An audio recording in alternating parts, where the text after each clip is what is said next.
Na hora que você começar, você me avisa. Tá, ela pediu para eu já cliquei aqui em começar evento, já começou. Então tá bom. Boa noite, pessoal. Então, vamos dar continuidade ao curso Automaster e dentro desse primeiro módulo de Autologia. A palestrante de hoje é a doutora Lucinda Simoncelli.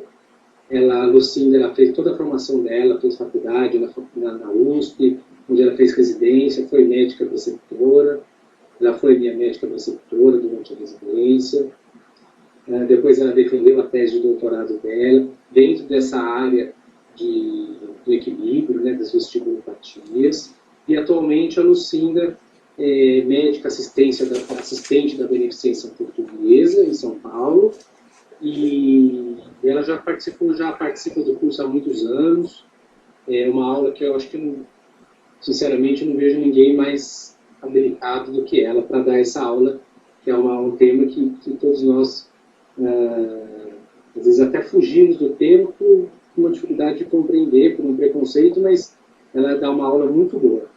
Ela vai falar para a gente sobre fisiologia e semiologia vestibular. Depois ela vai falar para a gente sobre exames, os principais exames para avaliação do equilíbrio, né? E depois ela vai falar também sobre vestibulopatias periféricas e centrais. Então, como é um tema bastante amplo, ela vai depois enviar para nós umas questões, né? Um caso clínico, talvez alguns testes, ou questões abertas, e que depois a gente repassa para vocês. Então, eu agradeço a Lucinda por novamente ter aceito o convite para participar do curso. E fica à vontade, quando quiser começar. Obrigada, Felipe. Obrigada a todo o pessoal aí da equipe do Automaster por esse convite. É uma área que eu gosto bastante. Esse ano eu trouxe algumas coisinhas um pouco diferentes, né? Me pediram para adequar realmente ao tratado, né? Em função da prova do título e tudo mais. Então, talvez fique um pouco mais extenso em alguns aspectos, mas ok, vamos tentar compilar isso, que é um assunto bem bacana. E eu acho que, no mínimo, a aula pode funcionar como um roteiro de estudo para todo mundo, né, direcionando esse tema que é super amplo. Então, para a gente começar falando da fisiologia, né, primeiro nós temos que recordar alguns aspectos da própria anatomia, tá? E aí eu vou fazer uma anatomia comparada trazendo o que é a função dessas partes anatômicas, porque eu sei que vocês já tiveram anatomia do osso temporal. A gente divide, né, o ouvido em labirinto anterior e labirinto posterior, e hoje nós vamos falar do labirinto posterior, que é a área responsável pelo equilíbrio. Didaticamente dividindo, né, então nós temos a região do vestíbulo, que é essa parte aqui central, que seria responsável pela aceleração linear, principalmente. Subir e descer, para frente e para trás, simplificando. Então nós temos duas grandes estruturas responsáveis por isso, que é o utrículo e o sacro. E a aceleração angular, que são todos os movimentos, né, feitos pela cabeça, inclinar para a lateral, para frente, dizer sim, não, toda essa percepção de movimentação é denominada aceleração angular. E ela é percebida pelos três canais semicirculares que estão aqui. O canal semicircular superior, posterior e o lateral. E a grande peculiaridade desses três canais é que eles têm uma área de dilatação em uma das extremidades, que são chamadas de ampolas dos canais semicirculares, que estão aqui, que é onde está o órgão sensorial, que é aquilo que de fato vai perceber o equilíbrio, tá? Em relação ao canal superior e posterior, eles desembocam numa entrada única, aqui na região do vestíbulo, no utrículo, que é essa região da cruz comum. E o canal lateral tem o seu próprio desembocamento aqui nessa região mais posterior, e anteriormente nós temos a ampola do canal lateral, para a gente situar em termos anatômicos. O que esses canais semicirculares, vamos começar por eles, tá? O que eles promovem em termos de percepção? Primeiro, eles são orientados, né, na nossa anatomia, né, no nosso crânio, de forma a estabelecer três planos espaciais pareados bilateralmente. O que significa isso? Se nós olharmos o crânio aqui de cima, tá, e fizermos um corte sagital, nós vamos observar que os canais chamados verticais, que são superior e posterior, eles ficam a 45 graus inclinados em relação ao plano sagital. sendo que o anterior ou superior à esquerda é paralelo ao posterior à direita e o posterior à esquerda é paralelo ao superior, também chamado anterior à direita.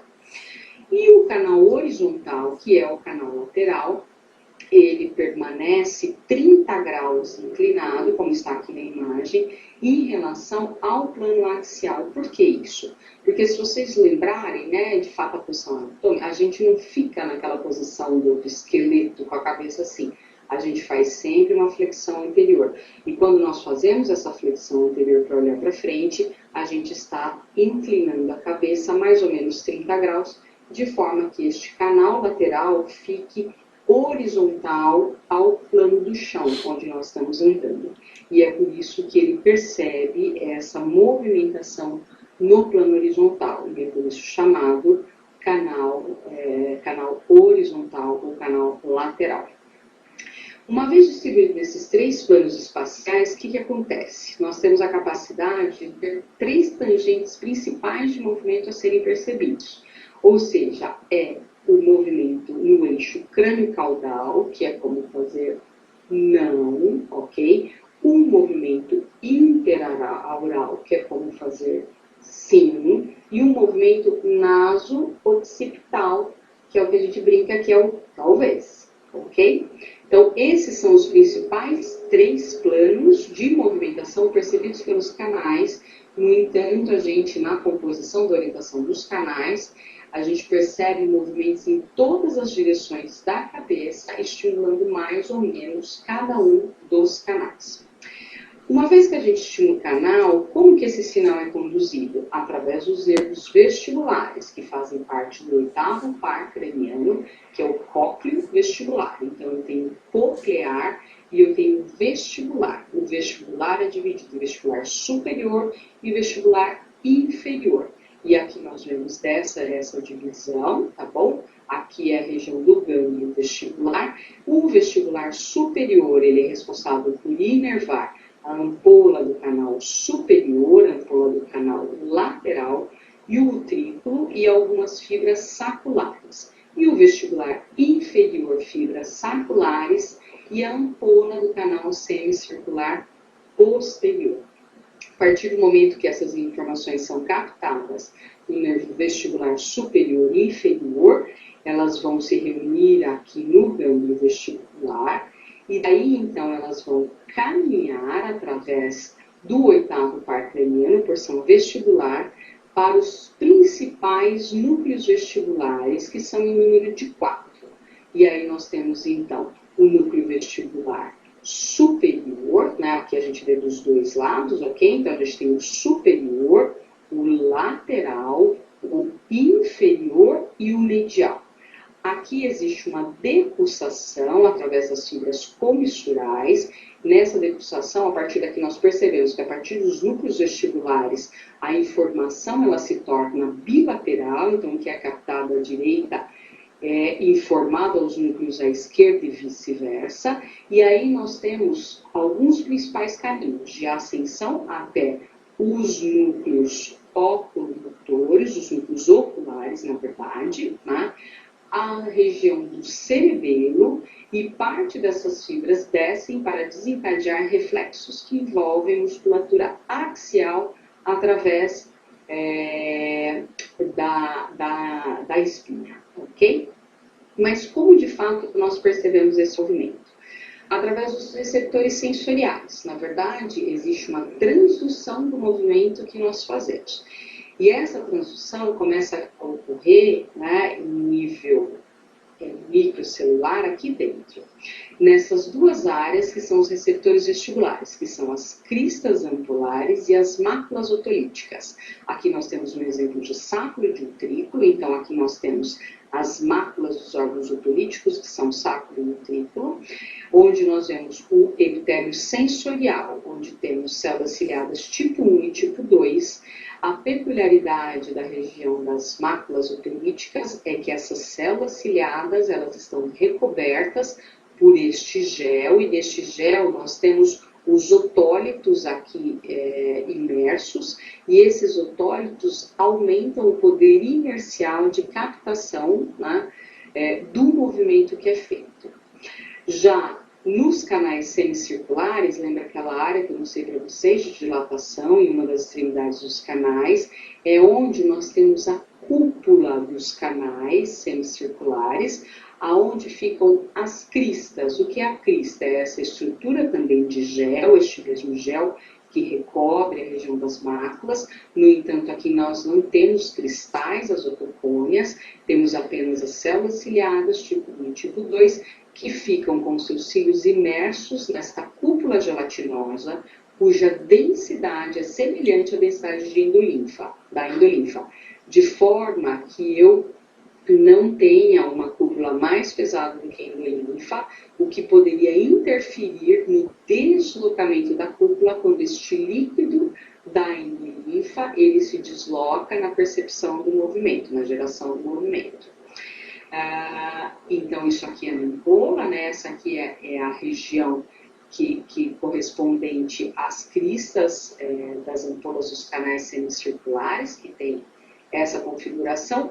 Já nos órgãos otolíticos, nós temos uma configuração, né, em espelho, que eu vou mostrar para vocês mais ou menos como que funciona. Aqui só uma imagem dos dois tipos de célula, né? Então, nós temos a célula ciliada tipo 1 e a célula ciliada tipo 2, uma mais cilíndrica e a outra mais cônica, né, distribuídas por todo o epitélio sensorial. E como ocorre, então, a transdução desse movimento, a transdução sensorial?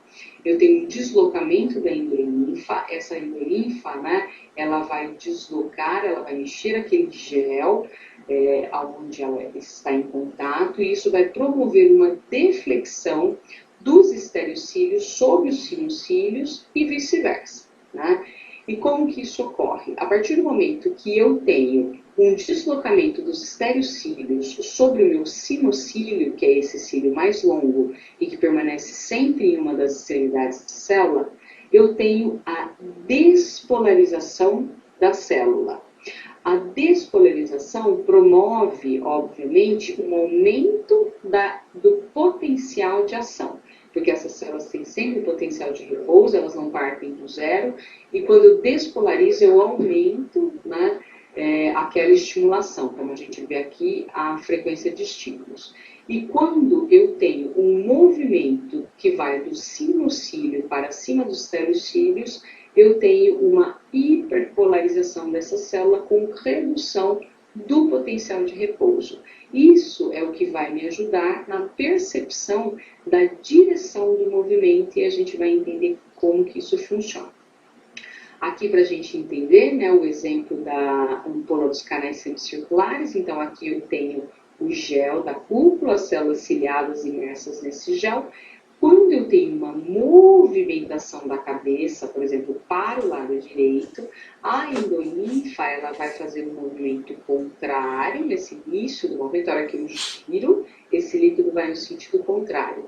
Isso promove uma deflexão da cúpula e isso vai gerar um estímulo sobre esses estereocílios e sinocílios.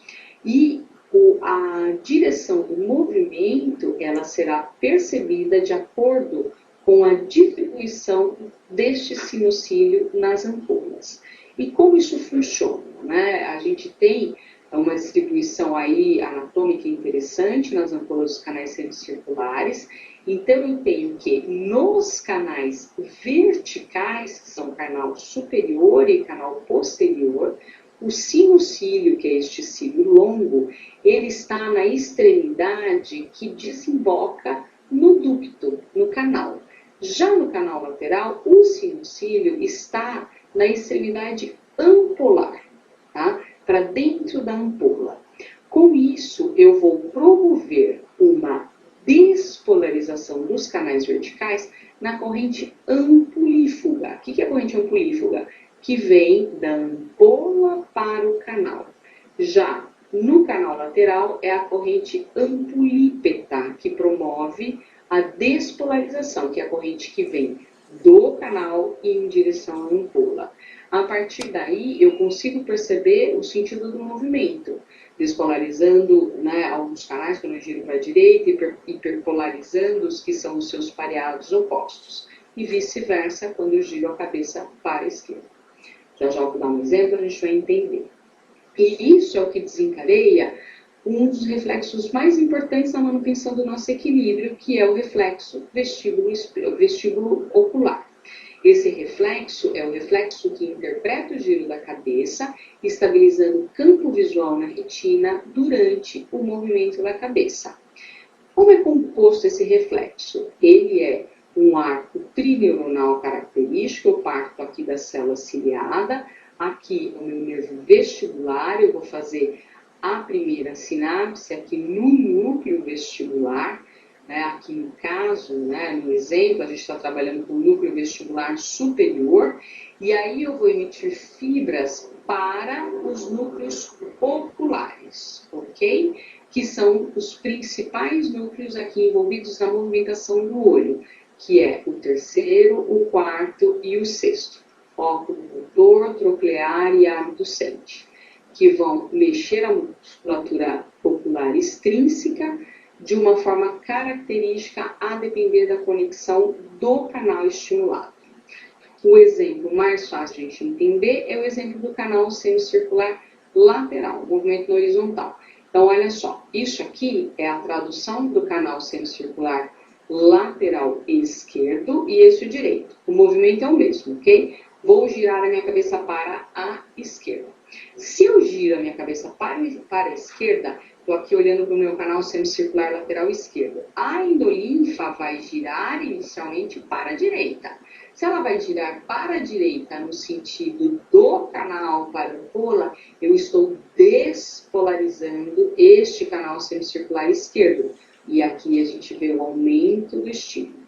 Se eu despolarizei esse canal semicircular esquerdo, eu estou aumentando o estímulo do reto medial ipsilateral e do reto lateral contralateral. Então, meu olho vai girar para o lado direito. E olha o que acontece, eu tenho essa informação também gerada, a mesma informação, girei minha cabeça para a esquerda.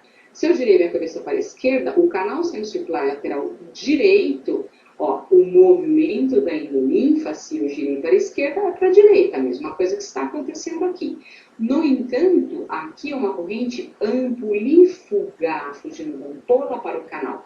Então, eu estou hiperpolarizando o canal semicircular lateral direito. Se eu hiperpolarizo este canal, e ele está trabalhando num paralelismo, veja, eu não vou aqui estimular o reto medial ipsi, mas sim eu estou estimulando o reto lateral ipsi e o reto medial contra. Com isso, eu faço esse movimento, obviamente conjugado, né, paralelo, de deslocar o meu olho para a direita. Então, a resposta funciona num paralelismo. Isso é muito importante, porque se eu tiver uma lesão, por exemplo, deste labirinto, eu continuo tendo reflexo vestíbulo ocular, pela informação dada pela hiperpolarização contralateral. Isso aqui é excelente para garantir que a gente consiga se reabilitar das lesões vestibulares. Só para a gente entender as conexões, canal semicircular lateral direito promove a excitação do reto lateral contra, do reto medial ipsi, e a inibição do reto medial contra e do reto lateral ipsi. Canal semicircular posterior, excitação do reto inferior contra e do oblíquo superior ipsi. E inibição do reto superior contralateral e do oblíquo inferior ipsilateral. A gente vai ver isso depois no teste da VPPB, como funciona esse movimento. Canal semicircular superior promove a excitação do oblíquo inferior contra e do reto superior ipsi. E a inibição do oblíquo superior contra e do reto inferior ipsi. Isso a gente precisa guardar para sempre e depois pensar em relação aos movimentos dos olhos para poder entender e voltar sempre a esse quadro, porque a gente esquece essas conexões e nem sempre é tão simples de pensar. Falei para vocês sobre o reflexo vestíbulo ocular, que é o principal reflexo gerado pelo sistema vestibular.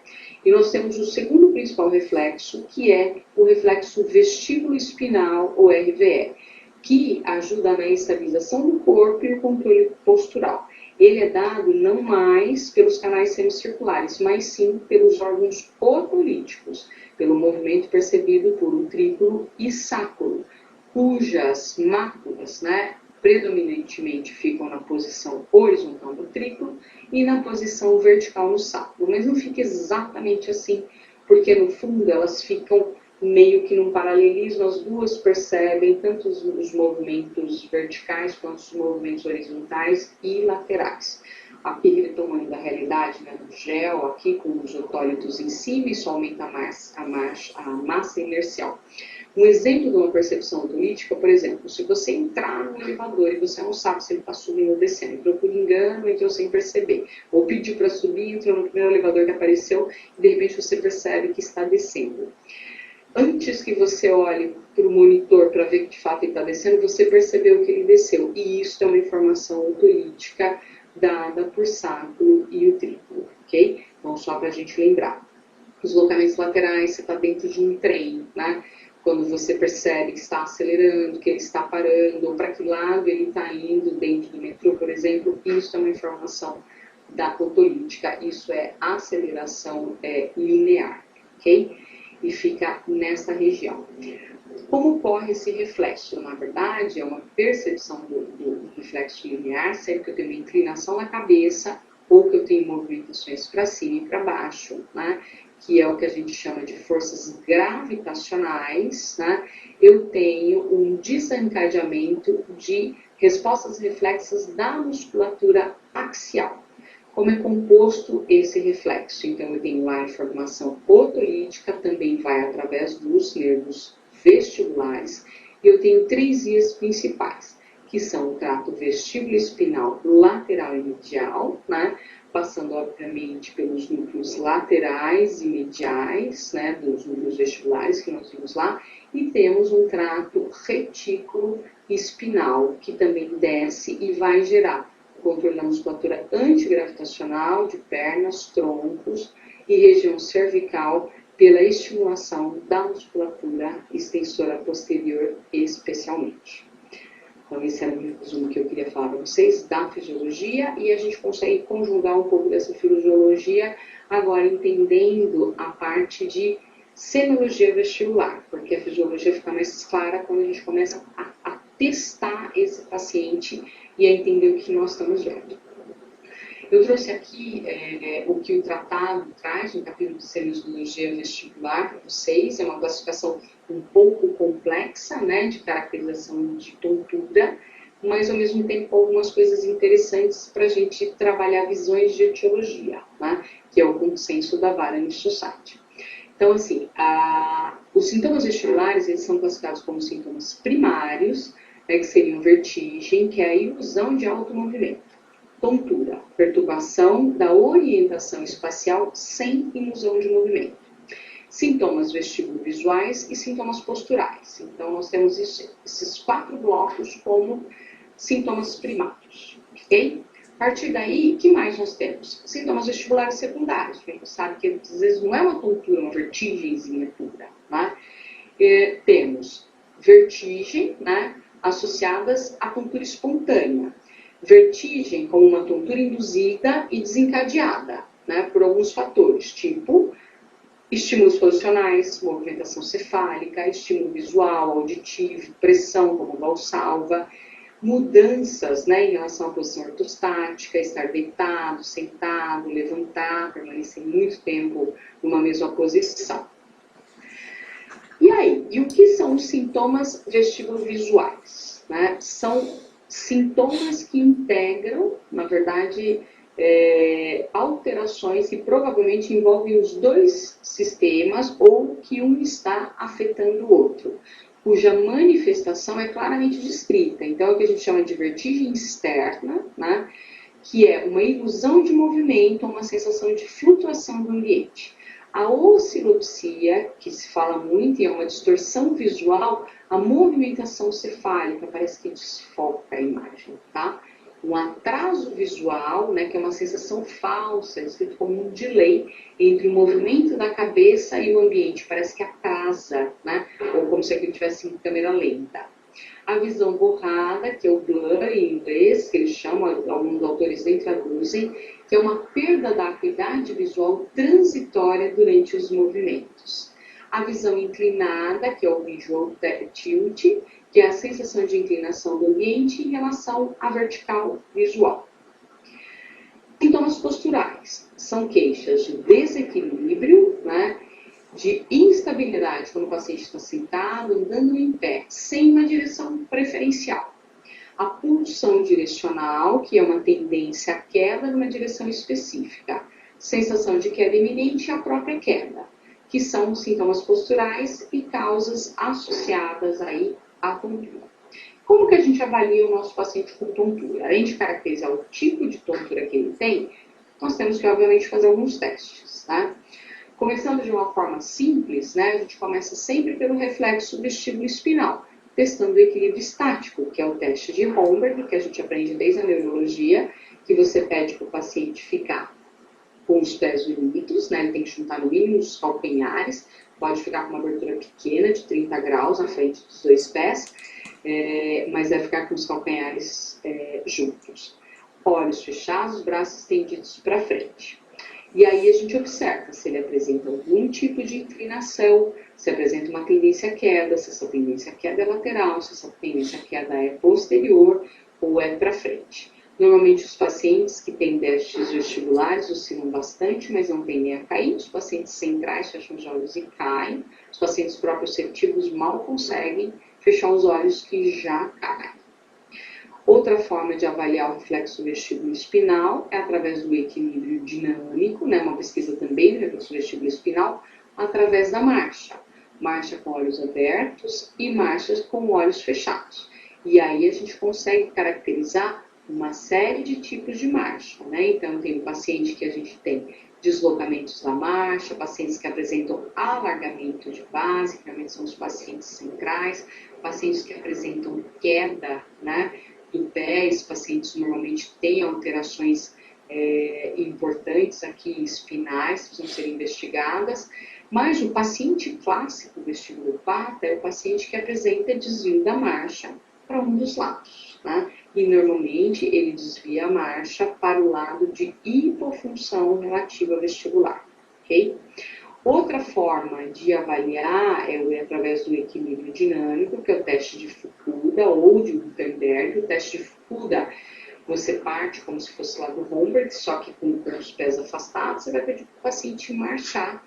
São 60 passos de olhos fechados. E aí a gente observa se ele apresenta algum deslocamento lateral, e aí vai ser positivo se ele deslocar mais do que 30 graus para a lateral ao longo desses 60 passos. Ou se ele se deslocar anteriormente, lateralmente ou posteriormente mais do que 1 metro, ok? Isso é um teste positivo.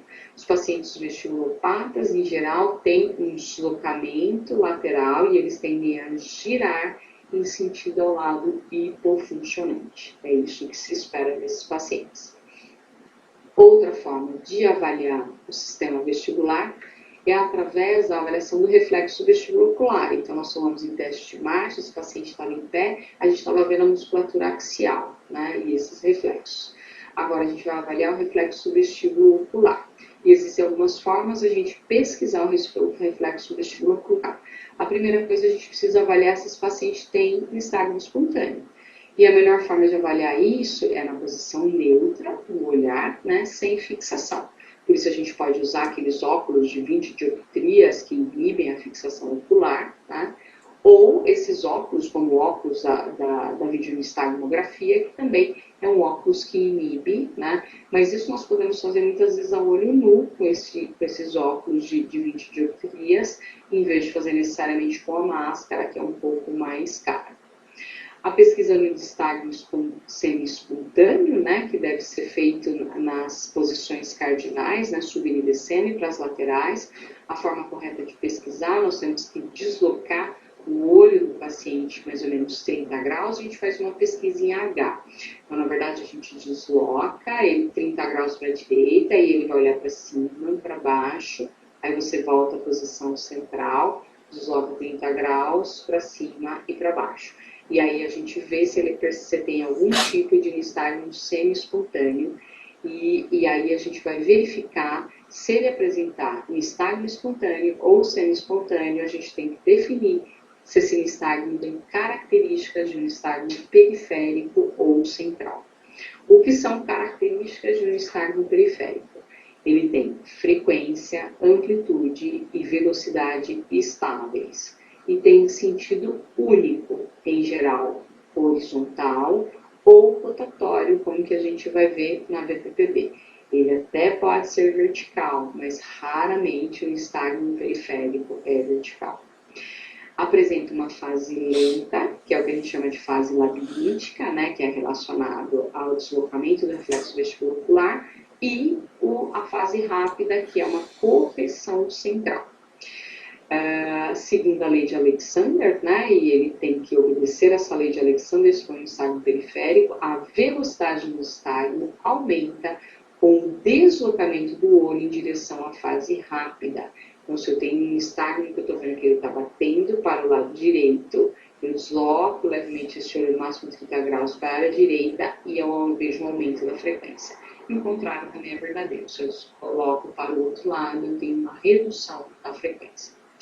Esses nistagmos, em geral, acompanham vertigem e desaparecem com a fixação visual. Isso aqui é um dado muito importante. Essas são as características do nistagmo de origem periférica.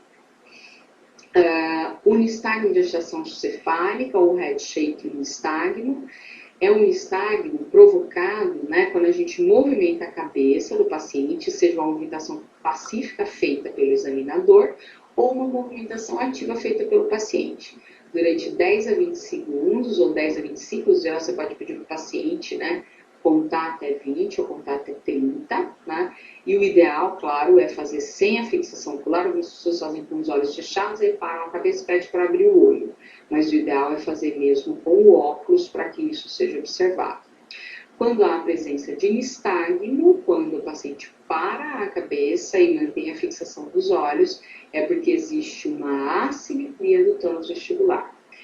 Na fase aguda das lesões vestibulares, o sentido do nistagmo bate para o lado normal. Na fase subaguda, essa direção pode mudar como um sinal da compensação vestibular. E nas lesões centrais, esse nistagmo é prolongado, pode ser vertical ou desconjugado, ou seja, movimentos diferentes de um olho e do outro. O outro tipo de teste que nós fazemos, né, nessa avaliação clínica do paciente, ainda testando o reflexo vestibulocular, é o teste do impulso cefálico ou Head Impulse Test, né, onde o paciente pode começar aqui a partir da posição central, e aí você gira a cabeça rapidamente. Você tem que pedir para o paciente ficar com os olhos fixos na ponta do seu nariz, tá? E aí você gira rapidamente a cabeça desse paciente para um dos lados e observa se ele consegue manter a fixação. O paciente normal vai manter a fixação, o paciente com uma lesão, ele vai apresentar um deslocamento desse olho no sentido contrário e depois faz uma sacada compensatória, tá? Como que isso funciona, né? No reflexo vestibulocular normal, os olhos permanecem fixos no alvo. Se eu tenho reflexo vestibulocular comprometido, eu vou apresentar sempre uma sacada compensatória, trazendo meu olho de volta para o alvo, né? Quando eu giro a cabeça para o lado lesado, ou se eu tiver uma lesão bilateral, quando eu giro bilateralmente. Quando esse nistagmo do Head Impulse Test, né, está associado ao nistagmo espontâneo periférico e não tem o que se chama de desvio skill, que a gente vai ver isso, que é uma inclinação vertical, né, quando eu faço oclusão dos olhos, isso praticamente afasta uma lesão central. Então, esse é um dado muito importante para a gente, né, a pesquisa do Head Impulse Test. Ele pode ser feito, obviamente, também com o óculos, né, o óculos do vídeo, aí a gente consegue fazer ele de uma forma mais precisa, mas a forma mais típica de testar o Red Impulse, né, fora do exame otoneurológico, né, com o aparelho, com o vídeo Red Impulse, é pedindo o paciente fixar na ponta do seu nariz e olhar. Posso pesquisar também no estágio de posição, tá? Então, nós temos aqui duas questões. O estágio de posição é dividido em estágio posicional e estágio de posicionamento. O posicional é um estágio que observa quando o paciente se mantém em uma determinada posição. Sentado, decúbito dorsal horizontal, decúbito dorsal com a cabeça pendente, que é tipo Rose, decúbito lateral direito e decúbito lateral esquerdo. Isso aqui normalmente é feito dentro da eletroencefalografia, né? Já o estágio de posicionamento, a gente pesquisa muitas vezes no consultório, quando o paciente tem queixa posicional, que é quando ele fala, eu tenho tontura quando eu viro para o lado direito, eu tenho tontura quando eu olho para cima, é uma coisa, em geral, muito objetiva, que é um estágio evocado pelo movimento e não pela posição final adotada, mas é um estágio gerado pelo movimento feito pelo paciente. Como é isso? Na verdade, no estágio de posicionamento, né, a gente testa de acordo com a queixa do paciente. Então, o paciente refere, poxa, quando eu viro para o lado direito, eu tenho tontura, quando eu olho para cima, eu tenho tontura, considerando que dos estágios, né, gerados por movimentação específica da cabeça, assim, unilateral, 90% mais ou menos estão associados ao VPPB de canal centrocircular posterior de um dos lados, né, a gente começa sempre pela manobra de Dix-Hallpike, como que ela é feita. Então, aqui tem um exemplo, por exemplo, essa paciente estava queixando de tontura quando ela joga a cabeça para o lado direito. Então, nós vamos colocar essa paciente sentadinha, bonitinha, cabeça girada a 45 graus para a direita, e aí a gente desce e faz uma posição de hiperextensão com rotação da cabeça. Isso aqui é o que é escrito de livro, mas a gente poderia ter feito com essa paciente olhando para frente, e aí eu deito ela decúbito dorsal horizontal, com a cabeça em hiperextensão, e aí eu giro. As duas formas são corretas e promovem essa estimulação. E o que eu vou observar aqui, né? Se eu observar um estágio torsional batendo no sentido horário, eu vou ter uma lesão de canal centrocircular posterior esquerdo. Se isso bater anti-horário, provavelmente é uma lesão do posterior à direita. E tem sempre um componente vertical para cima no olho contralateral. Isso aqui por conta daquela inervação que a gente viu lá anteriormente na fisiologia. Já se eu tiver uma lesão de canal superior que me daria o mesmo tipo de queixa posicional, olhar para cima, olhar para baixo, olhar para a direita, olhar para a esquerda, eu vou ter um estágio torsional horário batendo para a direita, né, quando eu tiver um acometimento do canal centrocircular à direita, ou um anti-horário quando eu tiver um acometimento do superior à esquerda, com o componente vertical para baixo, no olho contralateral. Aqui é o contrário, lá a gente tinha um componente vertical para cima e aqui é vertical para baixo. Né? Então, parece um estágio realmente desconjugado, mas é por conta da inervação promovida pelos canais verticais. A outra possibilidade, mais ou menos 10 a 15% dos casos, quando eu tenho uma tontura gerada numa determinada posição, é que isso seja um acometimento de canal lateral. E aí, além do Dix-Hallpike, se ele for negativo ou se ele apresentar um estágio horizontal, provavelmente eu estou diante de uma VPBB de canal lateral.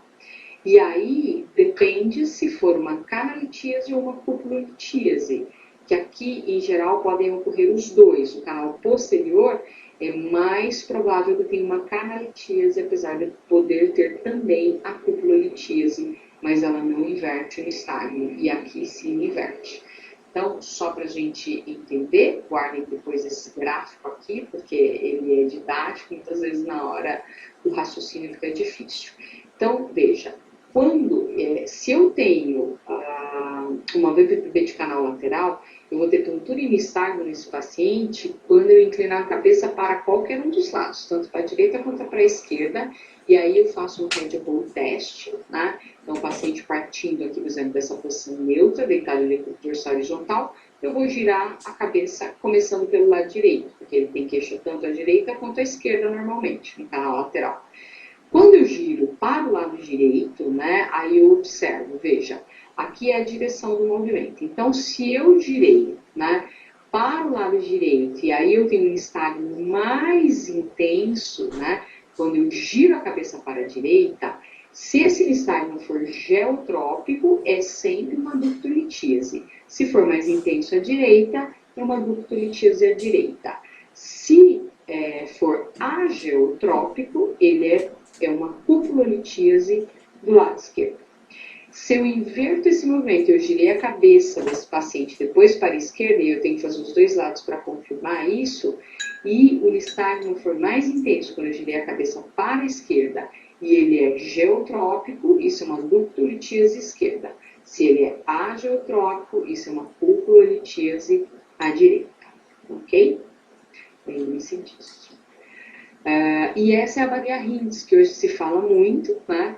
Que é a pesquisa que muitas vezes em pronto-socorro você consegue, numa vertigem aguda, definir se isso é um quadro totalmente periférico ou não, fazendo principalmente aí 3 testes, que é o Head Impulse Test, que nós vimos, a pesquisa do nistagmo espontâneo e a pesquisa do Skill Deviation ou teste Skill, que é o teste da oclusão visual alternada. Isso a gente pode fazer com aqueles tapa-olhos, né, que eles usam da oftalma, até com a mão às vezes você consegue, mas se você tiver um papelzinho, né, para fazer essa pesquisa, a gente observa, sem fechar o olho do paciente. Então, você tampa um lado, aí você tampa o outro, tampa um lado e tampa o outro. E aí você observa se ele tem algum desalinhamento vertical quando você faz esse movimento alternado. Se ele apresentar algum desalinhamento vertical ocular, ele provavelmente tem um comprometimento do tônus vestibular, seja à direita ou à esquerda. Isso tem uma relação direta com estímulos otolíticos, né, para o sistema óculo-motor. Então, tem 2 possibilidades. Ou isso é uma lesão otolítica, ou nós temos uma lesão de fossa posterior, com oclusão de artéria basilar e até mesmo um AVC. Então, a presença, né, o teste do skill positivo, tá, associado, né, ao Head Impulse Test, Head Impulse Test normal e ausência de nistagmo espontâneo, isso aqui é uma lesão central. Ao mesmo tempo, se eu não tiver um skill positivo e tiver essas alterações no HIT e no nistagmo espontâneo, eu estou diante de um quadro bem periférico. Precisamos lembrar também de sempre avaliar, né, a parte cerebelar desses pacientes através do índex nariz e a diadococinesia. E aqui eu vou passar um pouco pelas avaliações dos exames otoneurológicos na propedêutica armada, né? Deixa eu falar um pouco da parte clínica, aquilo que eu consigo fazer com as minhas mãos, sem grandes recursos, né? Num teste de consultório. E aqui tem os exames que eu posso pedir para avaliar esse paciente. Então, nós podemos começar desde exames otoneurológicos, como a eletroenstagmografia, a vectorenstagmografia e a vídeo, né? Quais são as indicações? Traçar um prognóstico desse paciente, estabelecer diagnóstico diferencial entre periférico e central, fazer um topo diagnóstico e um planejamento de reabilitação, né? Que testes nós podemos fazer dentro dessa bateria da eletroenstagmografia? Pesquisa de nistagmo espontâneo, nistagmo posicional, testes oculomotores e prova calórica, né? Estabelecendo algumas correlações aqui. Então, veja, quando eu tenho alterações nos nistagmos posicionais, eu posso estar diante de um AVPTB, quase enxaquecosos, assimetrias de tônus labirínticos e lesões metabólicas. Comprometimentos dos testes oculomotores na nistagmografia, como alteração de pendulação, ortocinéticos sacádicos, normalmente estão associados a patologias centrais ou a quadros que são centrais, com uma manifestação periférica, tipo enxaqueca, né, migrânia vestibular. Alterações na prova calórica, a gente depende muito do que for encontrado. Se eu tiver presença de inibição pela fixação ocular positiva, né, normalmente isso é um quadro periférico ou lesões de até ângulo ponto cerebelar. Se não tivermos inibição pela fixação ocular, com certeza isso é uma lesão central.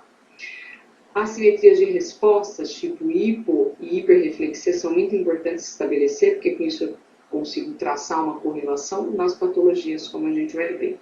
E as arreflexias uni- ou bilaterais, elas também fazem com que a gente caminhe para um ou outro diagnóstico. Os registros podem ser feitos de forma analógica, como na eletroencefalografia, de forma computadorizada, né, que são os aparelhos novos aí com software, e temos o formato, né, computadorizado com óculos infravermelho, que são aqueles que usam os óculos e eu filmo, né, a movimentação dos olhos, que isso aqui é uma informação extremamente preciosa, às vezes o traçado é confuso, mas na movimentação dos olhos a gente tem muita informação. Um exame que cresce cada vez mais, né, e cada vez mais presente, né, seja nos consultórios, nos lugares que a gente pode pedir, é o vídeo Head Impulse Test, o teste do impulso cefálico, agora gravado, tá? A gente tem aquele que é feito na propedêutica clínica normal e temos esse que é feito com óculos e a gente pode, de fato, medir através de uma comparação do acelerômetro, que mede o movimento da cabeça, e o movimento dos olhos gravado aí nos óculos, a gente estabelece uma correlação entre a dimensão do movimento da cabeça e a dimensão do movimento do olho. Tá? É um método para detecção de disfunções dos canais semicirculares horizontais e verticais, isso é bárbaro, porque a gente consegue realmente trabalhar nos planos dos canais, então é uma pesquisa extremamente fisiológica. Tá? Ele faz uma avaliação do reflexo vestibular de forma mais sensível e específica, muitas vezes, que o bedside test, né, que são aquelas avaliações clínicas. Obviamente que não substitui nenhum deles. E as evidências, né, de uma possível diferença na avaliação do reflexo vestibular angular comparado à prova calórica, porque a gente está testando frequência diferente. Na prova calórica eu faço uma estimulação que vai de meio até 1,5, 2 Hz. Aqui eu estou trabalhando numa estimulação que vai de 4 até 8 Hz, né, que é uma faixa maior aí de estimulação da cabeça, da movimentação fisiológica. Então, a gente pode pesquisar nos 3 planos, né, os 2 verticais e o plano horizontal. Então, esse aqui é o óculos, né, de um dos tipos de aparelho. Então, a gente faz uma videoculografia, né, que é por esse aparelho aqui que capta a movimentação ocular. Nós temos um acelerômetro e uma câmera de alta velocidade. A gente faz movimentos cefálicos rápidos, são impulsos, né, oscilando dos lados, né, na direção do canal, mais ou menos 20 em cada direção, alternando o sentido dos verticais e depois fazendo os horizontais.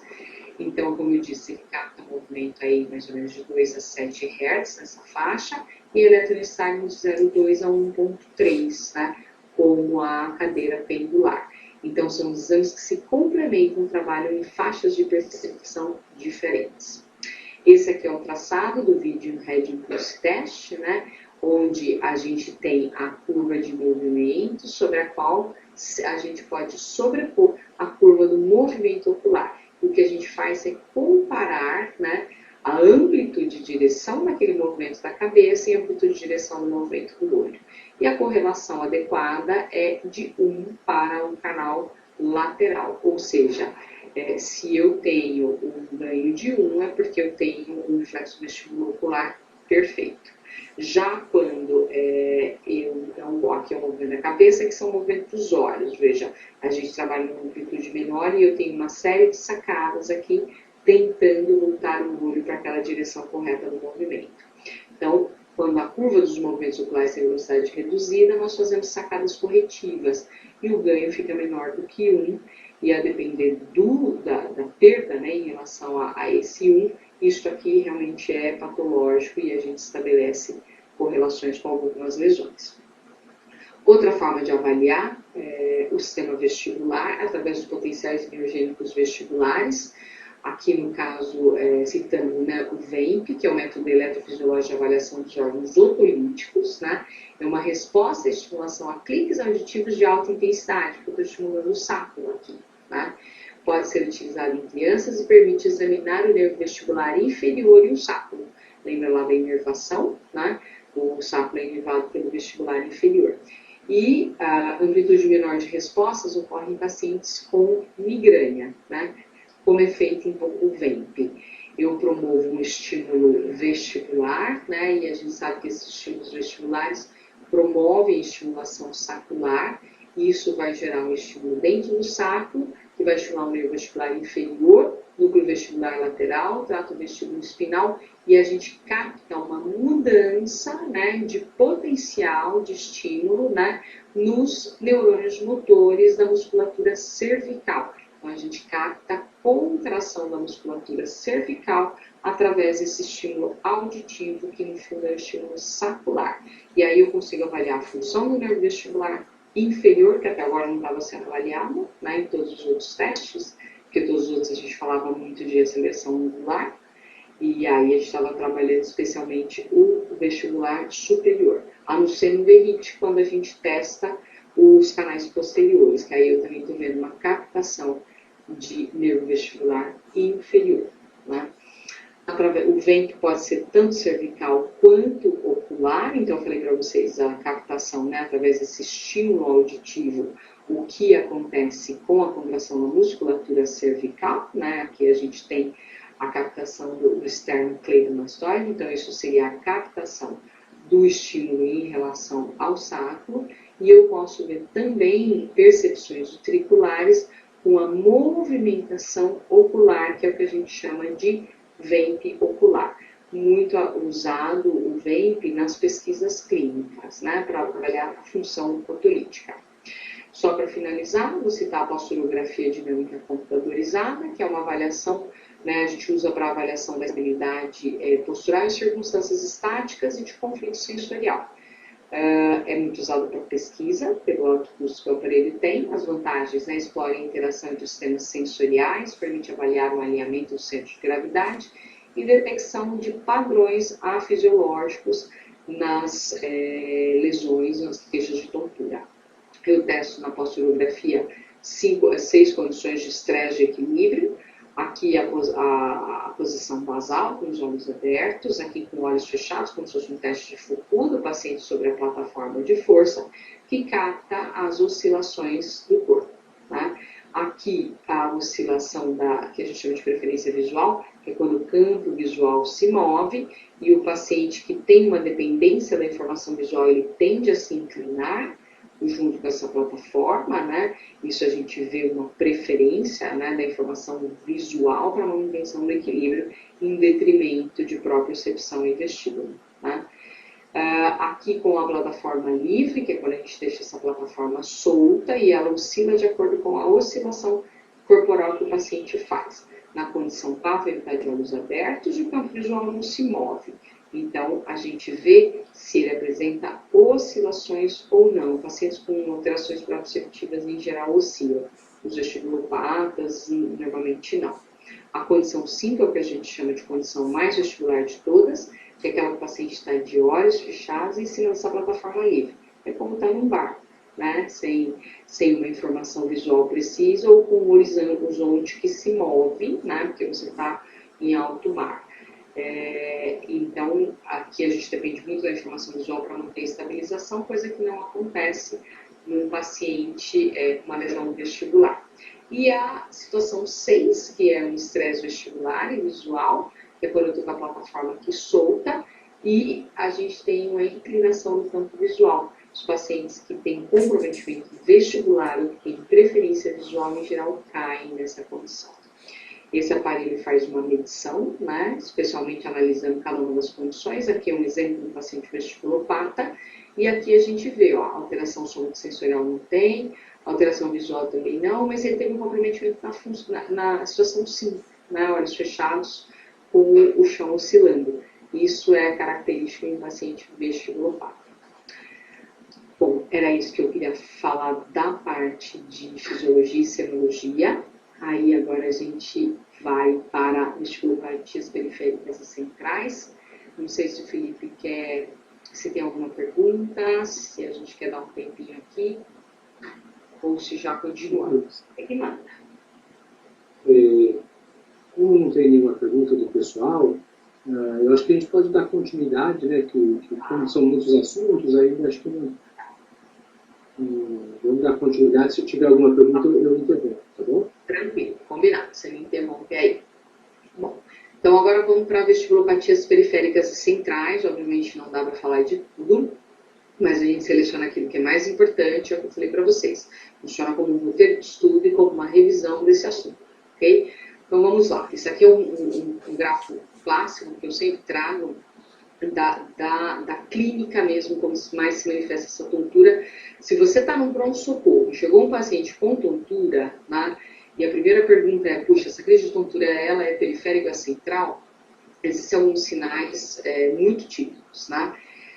Nos quadros periféricos, assim, náusea e vômito sempre são muito severos. Às vezes o paciente chega passando muito mal no PS e ele vai dar para ter um derrame. Na verdade, não. Quanto pior aquela náusea, aquele vômito, maior a chance daquilo ser periférico, tá? Nos quadros centrais, essa queixa é moderada, mas aquilo que o paciente não para em pé, a chance de ser periférica é grande. Queixas de desequilíbrio em si, não de vertigem mesmo, mas de desequilíbrio, tá? Ela costuma ser leve nos quadros periféricos e muito severo, tá, nos pacientes centrais. A perda auditiva normalmente está associada às lesões periféricas, né, e é rara nas lesões centrais. Oscilopsia, como a gente viu, né, um tipo aí de tontura, que é esse desfocar da imagem com a movimentação da cabeça, leve nos quadros periféricos e muito severo, né, nos pacientes centrais. Sintomas neurológicos raríssimos nos periféricos e comuns nos centrais. E a compensação central, ou seja, o tempo de melhora desse paciente costuma ser rápido, né, levando de 3 dias até no máximo 30 dias nos pacientes periféricos, podendo levar meses nos pacientes centrais. Estabelecendo uma correlação entre sintoma e topo diagnóstico, né, classicamente a gente tem que lesões na orelha interna, né, doenças que acometem a orelha interna, levam normalmente a perda auditiva, zumbido, plenitude auricular e otalgia. Se eu tenho uma lesão de conduto auditivo interno, eu posso ter perda auditiva, zumbido e hipotonia facial, certo? Lembrando que o facial está lá, conduto auditivo interno. Lesões de ângulo ponto cerebelar. Junto com a tontura, eu tenho perda auditiva, zumbido, hipotonia facial e ataxia, como uma característica da tontura. Alterações de tronco cerebral. Associa diplopia, disartria, dormência e fraqueza de membros. E pode ter os drop attacks, que é aquela queda brusca do corpo. O paciente não percebe, não tem perda de consciência, mas é como se ele desmontasse. Alterações cerebelares levam a desequilíbrio e ataxia. Lesões de lobo temporal, afasia, alucinações visuais, olfatórias e gustativas, tá? Por conta do que está no lobo temporal. Alterações de lobo occipital, obviamente, perda de campo visual e alucinações visuais. Didaticamente, né, a gente caracteriza um grupo aí dentro das síndromes vestibulares periféricas, tá? Que a gente traz a cinetose, que não é tão periférica assim, é uma manifestação periférica, mas é um quadro misto, na verdade, a neuronite vestibular, vertigem posicional paroxística benigna, síndrome de Meniere, labirintopatias metabólicas e hormonais e ototoxicidade. Como a gente faz o diagnóstico diferencial? 80% na história clínica, mais o restante no exame físico, pesquisa de listagem e os testes de equilíbrios que nós falamos. 10 a 15% dos casos a gente precisa de fato de uma avaliação ortoneurológica complementar, né, com exames complementares, sejam eles exames ortoneurológicos, exames de imagens ou laboratoriais. Mas o segredo está aqui, ó, 80%, né, na história clínica e exame físico. Começando pela cinetose, né, a cinetose é definida como enjoo do movimento. Ela nada mais é do que um conflito visual, né, entre a percepção da aceleração da cabeça e a percepção visual. Nós sabemos que ela está associada a algumas alterações de neurotransmissores, tipo acetilcolina, histamina e serotonina, né?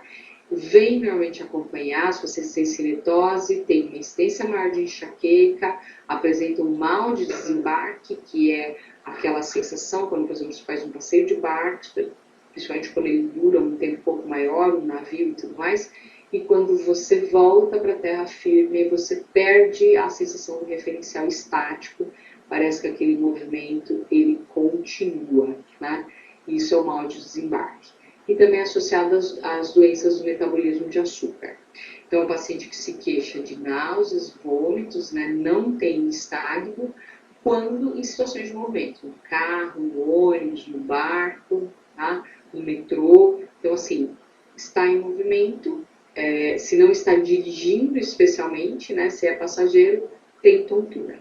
O tratamento é feito através de supressores vestibulares, né, no momento agudo, então se vai no passeio de navio, a alternativa que tem é você usar um supressor vestibular, enclisina, Dramin, escopolamina, para poder conter esse sintoma, e o tratamento de fato é a reabilitação vestibular. Existem protocolos específicos para diminuir essa sensibilidade à cinetose e para diminuir esse conflito sensorial. Então, você tenta estimular e amadurecer essa via para reduzir o incômodo. A neurite vestibular, que muitas vezes a gente pega muito, quem tem muito contato com o paciente de pronto-socorro, vira e mexe encontra, tá? Que é a inflamação dos nervos vestibulares ou do gânglio vestibular, que é o gânglio de Scarpa. Etiologia, né? A literatura não é tão clara, mas tem, obviamente, uma etiologia viral aqui associada, quase associada a lesões bacterianas, autores que falam de alterações alérgicas ou autoimunes, e até mesmo alterações metabólicas e hormonais, mas classicamente é um processo inflamatório de origem viral ou bacteriana. É uma vertigem súbita e muito intensa, normalmente precedida por infecção de vias aéreas superiores, raramente associa sintomas auditivos, mas eles podem até estar presentes. Nistagmo positivo, sim, tá? E é aquilo que a gente viu, né? Na fase aguda, normalmente esse nistagmo vai bater para o outro lado, e na fase subaguda ele pode inverter conforme for compensando. A recuperação em geral ocorre em 2 a 3 semanas e é também tratado com supressores vestibulares e corticoides. Eu vi que apareceu uma pergunta aqui, como seria a administração da menclizina no caso da cinetose, tempo antes da viagem e posologia satisfatória. Então, essa é uma questão complicada. Normalmente, assim, a menclizina de ação rápida, né? Você poderia tomar de 30 minutos a 1 hora antes de embarcar. O problema é que dá sono, né? Então, muitos pacientes têm sono. Hoje a gente usa a menclizina, aquelas cápsulas de gel e tudo mais. Então, 25 miligramas você pode tentar antes do embarque, né? É uma boa alternativa, assim como o Dramin. Mesma coisa você pode fazer, por exemplo, em criança que enjoa todo dia de manhã quando vai para a escola, né, que leva. Muitas vezes você precisa usar a medicação. E aí dá para usar, por exemplo, o Dramin, com uma dose um pouco mais baixa, né, de acordo com o peso da criança. Mas normalmente 25 miligramas, 30 minutos a 1 hora antes do passeio de barco. Pedir para esse paciente ficar numa posição que ele mantenha fixação ocular durante todo o passeio, naqueles que enjoam muito. Se é um cruzeiro, especialmente desses cruzeiros, né, internacionais, você consegue usar o Transderm Scope, que é o adesivo de escopolamina, que funciona bem melhor, e aí não dá todo o sono, só dá uma boca seca danada, né? Então essa é uma das alternativas, tá? Voltando lá na cinetose. Bom, estamos aqui na neuronite, supressores vestibulares, mesma coisa, menclizina, Dramin, neste momento, e corticoides podem potencializar a melhora quando o paciente em sintomas muito intensos, né? Outra etiologia é a vertigem posicional paroxística benigna, tipo a VPPB, que é vertigem em determinada posição da cabeça, que a gente comentou lá na propedêutica, né? É uma vertigem episódica, de curta duração e recorrente. Os nistagmos ocorrem, né, sempre numa posição preferencial. O paciente queixa, eu tenho tontura quando eu deito, quando eu me levanto, quando eu viro, né, virar na cama quando está deitado, uma queixa clássica. Às vezes acorda na madrugada com tontura. Quando faz hiperextensão cervical, então quando olha para cima, olha para os lados, também pode ter tontura. E muitas vezes associa sintomas neurovegetativos, tá? Náusea, vômito associado, alguns pacientes podem ter até uma disposição gástrica, um mal-estar importante, porque o sintoma é bem intenso quando ocorre. Como eu disse para vocês, mais de 80% das vezes a gente tem um acometimento do canal semicircular posterior e em torno de 5 a 15 do canal semicircular lateral. Qual que é a fisiopatologia da VPPB? Tem 2 teorias associadas, a cupulolitíase, né, e a canalitíase ou ductolitíase. A cupulolitíase é quando essas partículas, que são debris das otocôrias, especialmente debris celulares, ficam perdidos aqui na endolinfa sem serem absorvidos aqui no vestíbulo.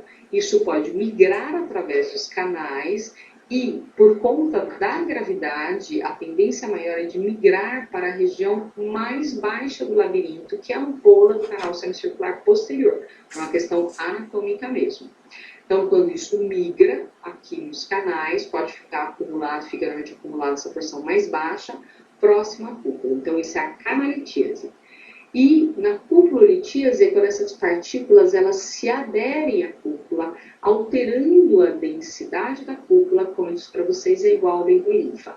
Então, se ela está solta, como na canalitíase, ela altera a densidade da endolinfa. Se ela está aderida à cúpula, ela altera a densidade da cúpula e isso, obviamente, vai ter uma implicação na geração do movimento, naquele reflexo. Se eu tenho duas densidades diferentes, da endolinfa e da cúpula, eu vou ter uma deflexão da cúpula que vai ser diferente daquela deflexão naturalmente promovida pela amplitude do movimento. Então, aquilo provavelmente vai ser um estímulo exacerbado quando eu fizer uma hiperpolarização, uma despolarização deste canal.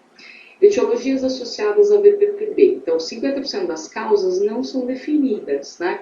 Que é o chamado causas primárias, né? Hoje em dia se associa muito, até pelo envelhecimento da população, aos quadros de osteoporose, tanto é que muitos autores recomendam o tratamento com vitamina D nos casos de VPPB de repetição. E 50% dessas etiologias normalmente são definidas. E as etiologias que estão mais associadas vêm desde doenças de Meniere, com alteração de pressão, né? Dentro da endolinfa, que aumentaria esse deslocamento das otocôrias e o aumento dos debris, doenças metabólicas, né, hipercolesterolemias, neurolite vestibular, com processo inflamatório, eu posso ter uma degeneração maior do órgão otolítico, doenças vasculares, né, comprometimento circulatório, trauma crânioencefálico, que pela batida mesmo, pelo trauma, eu posso ter o deslocamento dessas otocôrias, pós-cirúrgico pelo trauma, na esofegotomia, na descompressão do saco linfático, por exemplo, ou até mesmo em mastoidectomias, tá? Existe uma correlação entre BPPB e enxaqueca, que muitas vezes é chamada de pseudo-BPPB, porque os pacientes enxaquecosos às vezes têm queixas posicionais e não necessariamente BPPB, um diagnóstico deve ser feito. E a surdez súbita, né? Porque no processo de surdez súbita eu tenho também uma lesão viral e essa citotoxicidade viral pode levar também ao aumento da degeneração das células ciliadas tipo 1 e tipo 2, levando a VPPB. Tá? Voltando lá aquilo que eu já tinha mostrado para vocês, o diagnóstico é feito através da manobra de Dix-Hallpike e eu tenho dois padrões diferentes para os canais verticais, né? Tanto para os posteriores quanto para os superiores. Eu já comentei isso, nem vou falar. E o que a gente faz? Fez diagnosticado. É canal posterior, é direito, é esquerdo? Como que eu faço essa reposição? Né? Aí nós temos as manobras de reposicionamento, essa é a manobra mais clássica, tá? Que é a manobra de reposição canalicular, né? Aquele era o Dix-Hallpike, esse aqui é o Epley. Então, por exemplo, eu comecei aqui, esse paciente tinha uma queixa quando virava para o lado direito. Então, eu fiz o teste, veio positivo no Dix-Hallpike, então aqui para a direita, ele apresentou, né, um movimento horizonto-rotatório, né, geotrópico, que eu verifiquei, e isso é um canal semicircular posterior à direita. Então, eu vou reposicionar.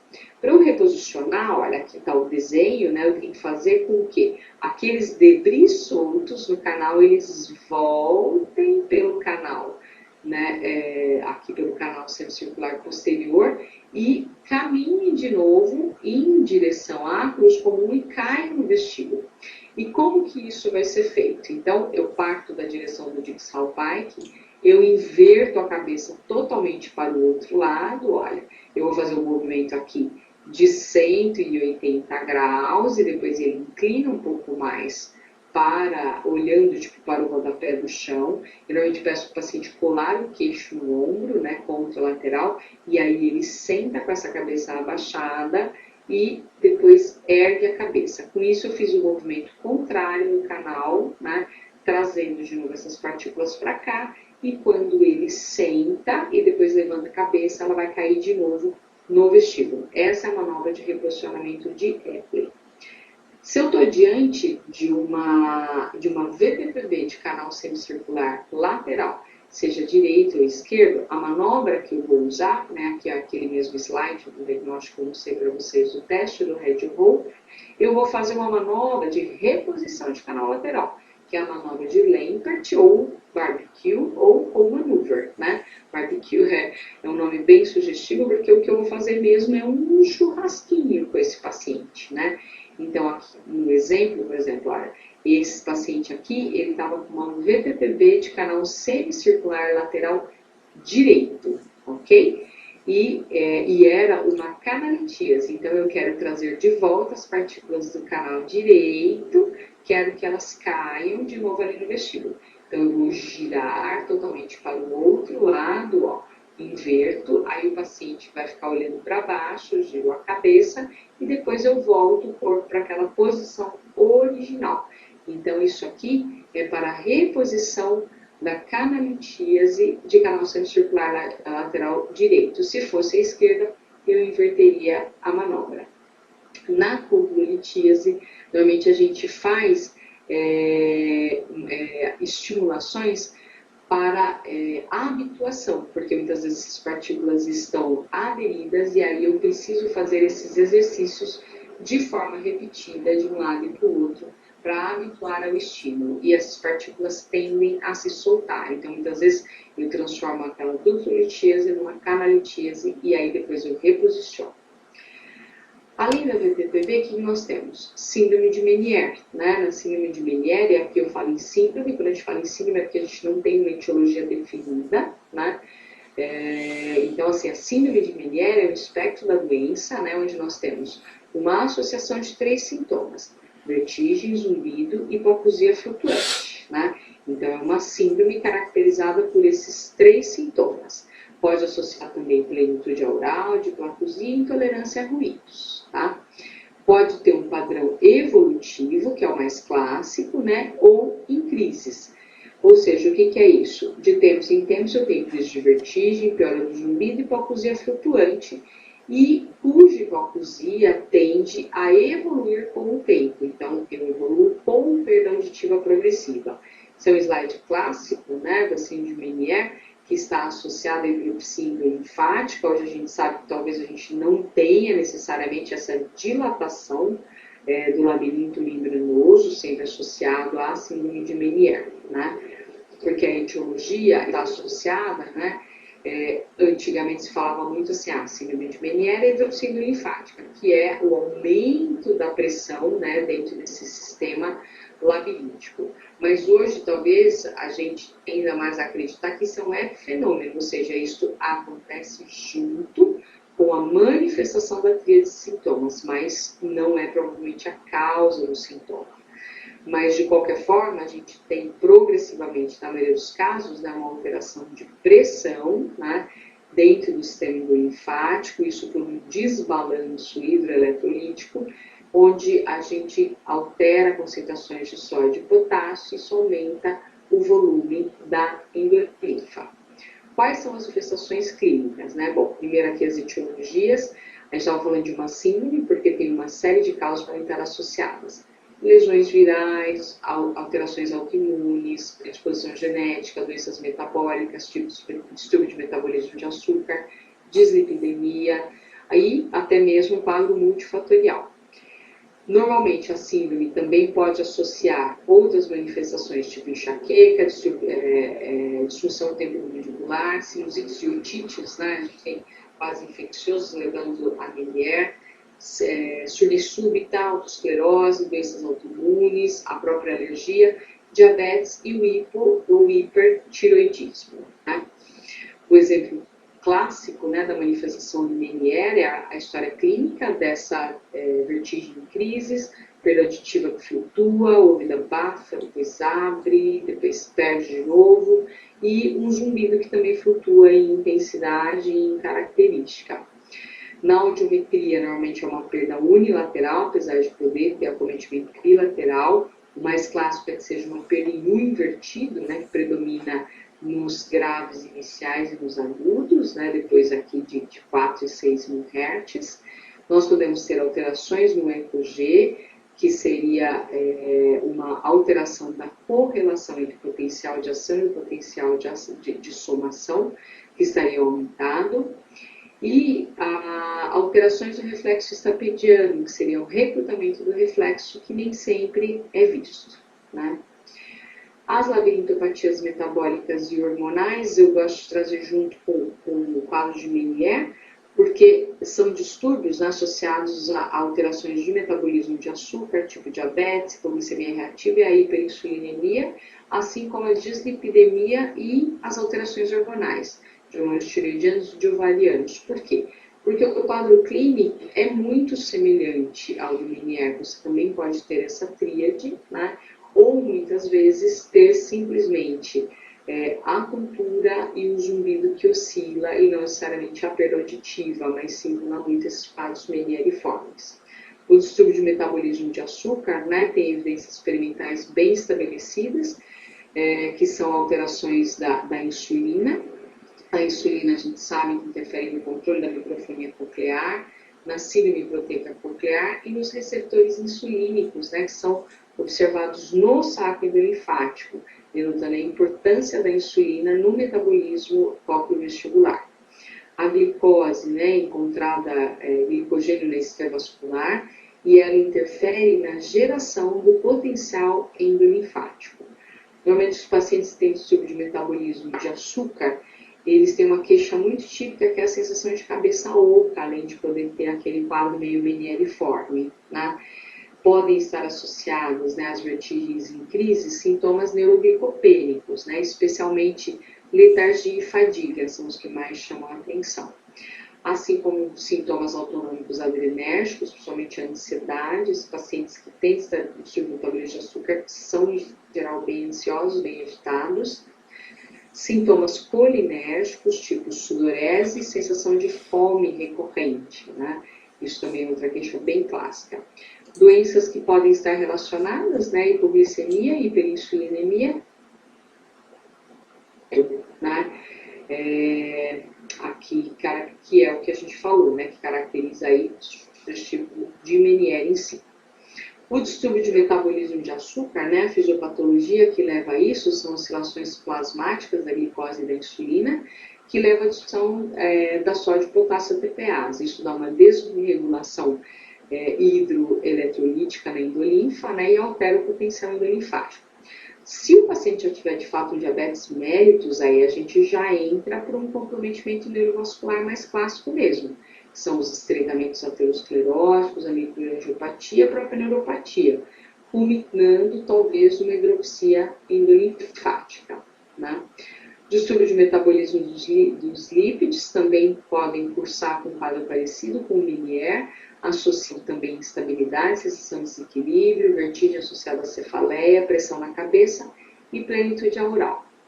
Normalmente, os pacientes que têm distúrbio de metabolismo lipídico têm também diabetes, hipotireoidismo e obesidade, obviamente, né? Podem ter um histórico de uso de anticonceptivos orais e o uso do coquetel HIV, que mexe com o metabolismo lipídico, né? Isso aqui é só uma coisa de estatística, né, de uma pesquisa, eu vou passar aqui, porque nós já estamos correndo no tempo. A labirintopatia hormonal, né, nós podemos ter gatilhos hormonais, muito observados nas mulheres, que são os quadros de síndrome pré-menopausa, gravidez, síndrome pré-menstrual, gravidez e síndrome pré-menopausa. São 3 grandes momentos, né, que a mulher pode ter quadros de tontura desencadeados por fatores hormonais. E também o uso dos contraceptivos orais. Hoje eles melhoraram muito, né, são de baixa dosagem, mas a gente tem que lembrar que eles podem levar a hiperlipoproteinemia tipo 4 secundária, aumento da intolerância à glicose e a hiperinsulinemia, além das alterações como acúmulo de gordura corporal, que pode compensar tudo isso, né? Na ototoxicidade, para finalizar aqui as periféricas, então assim, a gente sabe que na ototoxicidade eu vou ter acometimento de células ciliadas internas e externas, tipo 1 e tipo 2, ou seja, eu vou ter perda auditiva e vou ter tontura, tá? O quadro clínico, então, é vertigem, hipoacusia e zumbido, sendo que o zumbido é o sinal mais precoce da ototoxicidade. Muitas vezes, antes da gente ter tontura, nós vamos ter percepção de zumbido. Diagnóstico através da história clínica e o exame autoneurológico. Principais drogas ototóxicas, né? Antibióticos aminoglicosídeos, que cada vez mais se usa menos, ainda bem. Antitumorais, tipo cisplatina. Diuréticos, anti-inflamatórios não hormonais. É muito importante lembrar isso, porque todo paciente toma um cataflão, Voltaren, um profenite, que a vizinha passa, né? E toma a fio. Então, todo o pensamento que nós temos em termos de preservação renal, a gente tem que ter também em relação ao ouvido. Porque, de certa forma, a estria vascular e o glomérulo têm uma semelhança, né, de desenvolvimento celular muito grande. Então, todas as drogas potencialmente nefrotóxicas são extremamente ototóxicas. Então, orientem sempre seus pacientes. E lembrem, que hoje, ibuprofeno, por exemplo, é tomado igual Novalgina, né? E ele é um ototóxico potencial, porque ele é um anti-inflamatório não hormonal, ok? Aspirina, cafeína, então lembrem-se disso. E as crianças hoje tomam um ibuprofeno no lugar de qualquer analgésico, tá? Então, é importante a gente atentar para isso. Exposição profissional a agentes ototóxicos, por exemplo, exposição a chumbo, né, e que pode provocar também perda auditiva. E agora eu vou citar, né, tentar citar aí as principais vestibulares centrais, focando naquilo que chega mais gente, né? Migrânia vestibular, síndromes cervicais, tontura postural perceptual persistente, paroxismia vestibular, lesões de ângulo ponto cerebelar, lesões de tronco cefálico e as lesões cerebelares, né? Falando especificamente da migrânia vestibular, que a gente vê cada vez mais, né, fechamos esse diagnóstico, é uma tontura que pode durar de minutos a horas, ou até mesmo dias, de forma manifestada como ataques recorrentes, vertigem, associada ou não à cefaleia. A cefaleia, em geral, pode estar presente em só 1/3 dos quadros, né? Normalmente ela pode até acontecer nos intervalos entre as crises de tontura, né? E muitas vezes está associada a sintomas autonômicos e vômitos. Testes diagnósticos, né, quando a gente faz, por exemplo, uma pesquisa autoneurológica, uma estagnografia, 70% dos casos nós podemos observar na crise estado posicional e espontâneo, estabilidade postural em 90% dos pacientes, mais ou menos, e pode apresentar hiperreferência na prova calórica, mas o exame também pode ser completamente normal, o que não exclui. Fora da crise, esses pacientes podem ter alteração de oculomotricidade, é uma das lesões que dá alteração de oculomotricidade sem acometimento central clássico, né? O diagnóstico é clínico através dos critérios. E como que se faz esse tratamento, né? O tratamento da migrânia vestibular, né, a gente, classicamente, né, são as drogas profiláticas, quando o paciente tem 3 ou mais crises por mês, né, durando mais do que 1 hora, afetando a vida diária. Sempre, sempre, sempre corrigir dieta e estilo de vida, porque isso interfere muito nos pacientes com migrânia vestibular. As drogas de primeira linha hoje utilizadas são topiramato, beta-bloqueador, tipo propranolol, metoprolol, flunarizina, amitriptilina, valproato e os triptanos, né? O topiramato cada vez mais utilizado com excelentes resultados. Tá? Paroxismia vestibular, o que é isso? É um quadro de ataques rápidos de vertigem rotatória. Muitas vezes o paciente refere que é uma sensação de ir e vir, parece que o corpo balança durante segundos ou minutos, que pode acontecer várias vezes ao dia. Né? Pode acontecer em situação de repouso e em determinadas posições da cabeça, sem nenhum fator desencadeante. Tá? Podem associar hipoacusia ao zumbido, que podem ocorrer podem ficar permanentes ou ocorrer só durante a crise, né? E esses zumbidos, eles são característicos como um zumbido typewriter, como se fosse uma batidinha, né, datilografando. 2/3 desses pacientes, né, a vertigem é um sintoma, né, é monossintomática, só a vertigem ou vertigem associada à instabilidade, não necessariamente com hipoacusia nem com zumbido. Qual que é a fisiopatologia da paroxismia vestibular, que é um diagnóstico muitas vezes de exclusão, né? Não é tão fácil assim de ser feito, às vezes é no teste clínico que a gente acaba fechando esse diagnóstico. A fisiopatologia está associada à desmielinização do nervo vestibular decorrente de compressão vascular, né? É uma transmissão errática dos potenciais de ação que acontece sem nenhum estímulo de movimento. Se faz uma analogia na literatura, o hemispasmo facial é a neuralgia do trigêmeo, só que aqui é um estímulo sobre o nervo vestibular, então a percepção de movimento, você vai ter vertigem, né? O diagnóstico, na audiometria pode ter perda auditiva ipsilateral, a compressão neurovascular em mais ou menos 50% dos casos, tá?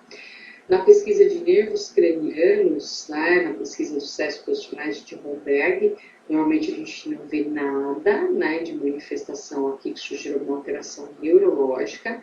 Na eletroenstagmografia podem aparecer estágios semi-espontâneos, ou em até 70% dos casos, os estágios podem estar associados à hiperventilação induzida, que é um dos testes que se faz para ver se isso é uma paroxismia. E pode ter função ipsilateral, né? Tem uma relação com o tempo de evolução da doença, né? Os critérios diagnósticos, então, são os achados clínicos, né? Como eu citei, associado a critérios radiológicos, que são alterações da ressonância de ouvido que sugiram compressão neurovascular. Então, que apresenta 95% de sensibilidade e 65% de especificidade quando a gente avalia nessa sequência FIESTA, né, para ver o contato dessas estruturas vasculares com o oitavo par craniano. Então, o mais comum são alterações envolvendo o nervo vestibular e a artéria cerebelar anteroinferior. Então, assim, a gente tem uma série de alças vasculares, uma série de trajetos, né, diferentes, da artéria cerebelar anteroinferior, aqui nessa região da saída do CAI, e nem sempre isso tem correlação. Então, é possível observar bem aquela imagem e estabelecer a correlação clínica, né? E normalmente se faz teste terapêutico para ver se tem, se muda alguma coisa. Como é o resultado da desmielinização provocada pela compressão, a gente tem que tratar o fator neurológico, né? Então, o que se usa é carbamazepina ou oxcarbamazepina. Se for, de fato, uma paroxismia, o resultado ocorre já nos primeiros dias de tratamento, e o tratamento mínimo é feito de 3 meses. E, a depender do grau de sintomas do paciente da dificuldade do controle clínico, se faz a descompressão cirúrgica. A tontura postural perceptual persistente, né, era o que antigamente a gente chamava de tontura crônica subjetiva ou vertigem fóbica. São sintomas físicos, né, da vertigem postural fóbica associada a fatores comportamentais, tipo tontura crônica subjetiva, né? Então, são sintomas recorrentes na ausência de tontura, na ausência de déficits vestibulares identificáveis, acompanhados por sintomas de ansiedade e de depressão. Esta é a definição clássica, tá? Como que isso acontece? Né? Uma tontura associada a sensações meio dissociativas, instabilidade, queixa, rotação da cabeça, elas conseguem ser bem diferenciadas da vertigem em si, pois elas não vêm acompanhadas de ilusão de movimento do ambiente e nem de nistagmo, né? Uma queixa mais vaga de tontura, mas com um grau de incômodo muito grande. Sempre tem fatores, né, neuropsiquiátricos associados, que é um transtorno de ansiedade aguda ou crônico, fobia, histórico de síndrome do pânico, né, que também acaba sendo, de certa forma, um diagnóstico de exclusão, mas a gente tem que atentar. Síndromes cervicais, né, aqui eu vou juntar toda a turma, né, a parte proprioceptiva e vascular, né, então são síndromes que provocam sinais e sintomas cefálicos, entre eles vertigem ou desequilíbrio. A fisiopatologia que está associada, né, podem ser desde alterações por estimulação do simpático cervical posterior, insuficiência vértebro-basilar e disfunções proprioceptivas. A estimulação do simpático cervical, né, ela está associada a algumas lesões, tipo artrose, osteofitose, que levam à vasoconstrição das artérias vertebrais por compressão, levando a isquemias transitórias compressivas e diminuição do fluxo na artéria basilar, né? Isso é o clássico da estimulação do simpático cervical. Outra etiologia clássica é a insuficiência vértebro-basilar mesmo, que leva a sintomas vestibulares, tipo tontura, principalmente tipo desequilíbrio, apesar de poder ter vertigem, associado a sintomas visuais, como escurecimento, escorramentos, drop ataque, que é aquilo que eu falei para vocês, é aquela queda brusca, o corpo desmonta sem perda de consciência, incoordenação, fraqueza de membros superiores e membros inferiores. E, em geral, tudo isso aqui é associado. É uma queixa, em geral, crônica, tá? Difícil o paciente chegar no quadro agudo, normalmente são quadros bem antigos, que podem ter aí de 4 semanas, um mês até 4 anos, quando eles chegam para a gente, tá? O que ocorre, né, na VPPB? Então, uma tontura, especialmente desequilíbrio, pode não associar a vertigem, com início súbito, né, aí durante 30 segundos a uns 15 minutos.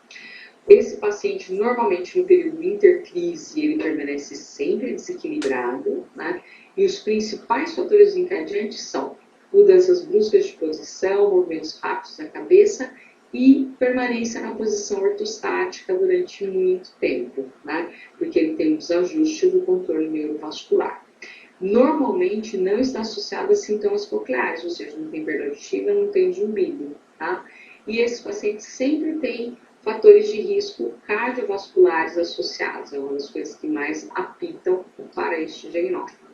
Outras alterações vértebro-basilares, então nós temos a síndrome do rolo da subclávia, né, que é uma vertigem desencadeada por esforços do membro superior, que acaba promovendo o desvio do fluxo sanguíneo para a artéria subclávia e a artéria lumeral, levando a uma isquemia vértebro-basilar. Mas a característica aqui é essa alteração de pressão entre os dois membros superiores. Então, os pacientes que têm queixas vestibulares, em geral, que têm queixas que surgiram quadros vasculares, é interessante medir a pressão arterial nos dois membros para ver se tem alguma alteração, porque poderia ser tipo um rolo da subclávia, um desvio de fluxo.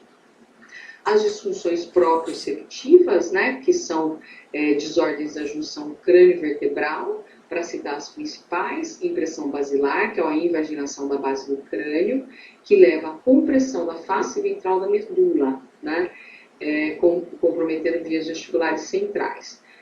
O diagnóstico é feito por alterações observadas no raio-x de perfil de coluna e ressonância magnética cervical, onde a gente consegue, de fato, observar esses sinais de invaginação da base do crânio. A síndrome de Klippel-Feil, que são malformações das vértebras cervicais e torácicas, que muitas vezes podem vir fundidas ou em número reduzido. Os pacientes normalmente têm espinha bífida e defeitos occipitais, porque isso aqui é um quadro congênito. E pode também associar a sinustose atlantoaxial. Deslocamento atlantoaxial, né, que pode ocorrer pela movimentação, né, e está normalmente associada a malformações congênitas, tipo Down e artrite reumatoide. Por isso que a gente sempre fala para o paciente com Down, cuidado quando a gente faz hiperextensão, você vai fazer a amidalectomia com hiperextensão da cabeça, os pacientes podem ter deslocamento atlantoaxial e aí você gerar um quadro de disfunção proprioceptiva é importante. Malformações de Arnold-Chiari, né, que levam ao alargamento de partes aí do cerebelo, que saem através do forame magno. É um defeito na junção crânio-medular e pode dar tontura de origem proprioceptiva. As lesões de ângulo ponto cerebelar, que a gente acaba sempre discutindo, acho que tem até uma aula específica de tumores de ângulo ponto cerebelar. As lesões mais comuns dessa região são os tumores, então o chivanoma de 7º e 8º par, de longe mais frequente é o de 8º, né, da porção vestibular em especial, meningiomas e cistos epidermoides. Síndromes do tronco encefálico, então nós temos na região dorsal do tronco, né, lesões que envolvem núcleos vestibulares, conexões com a medula espinhal, cerebelo e estruturas segmentares. Se a gente lembrar ali daquela anatomia inicial, são todas as conexões daqueles tratos, né, saindo do nervo vestibular, núcleos vestibulares e as conexões para os oculomotores e para a coluna, né, vertebral.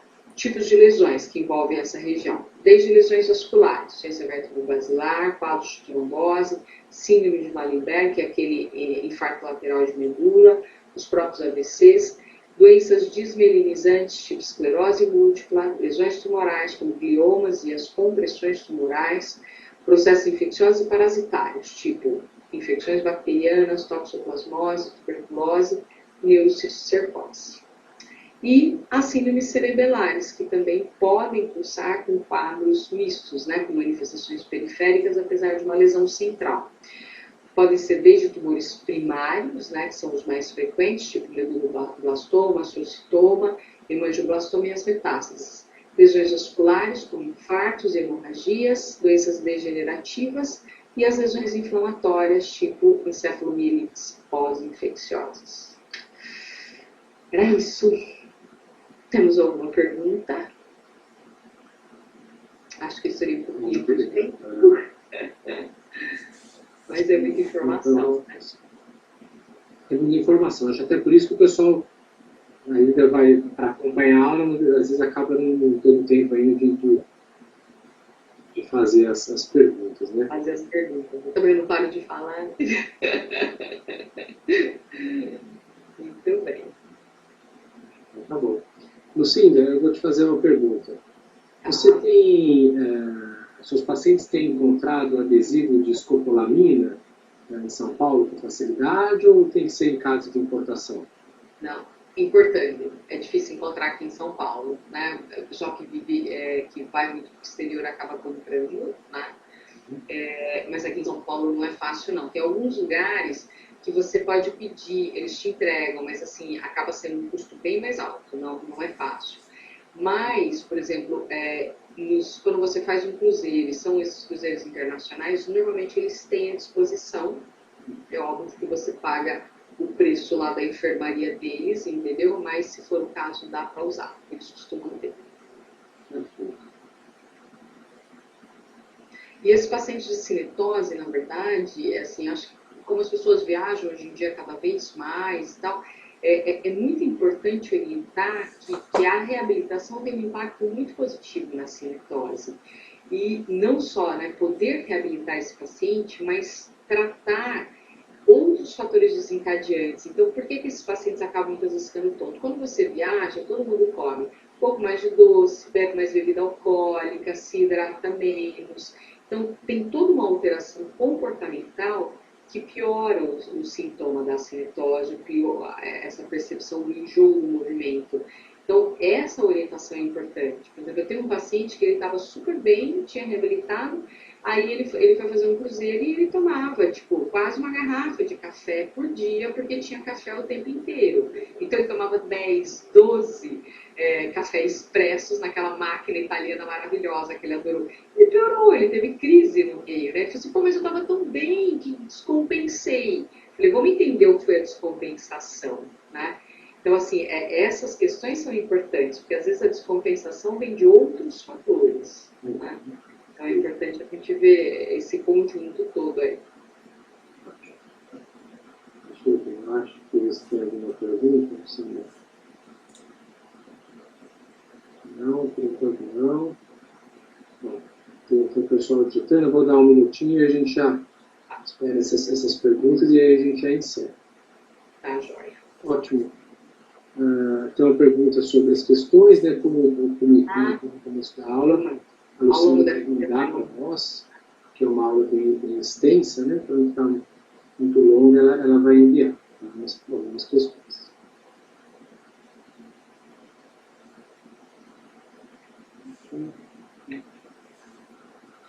Bom, Luciana, então acho que como não tem mais nenhuma questão no meio, bom, deixa eu ver, só tem uma aluna digitando.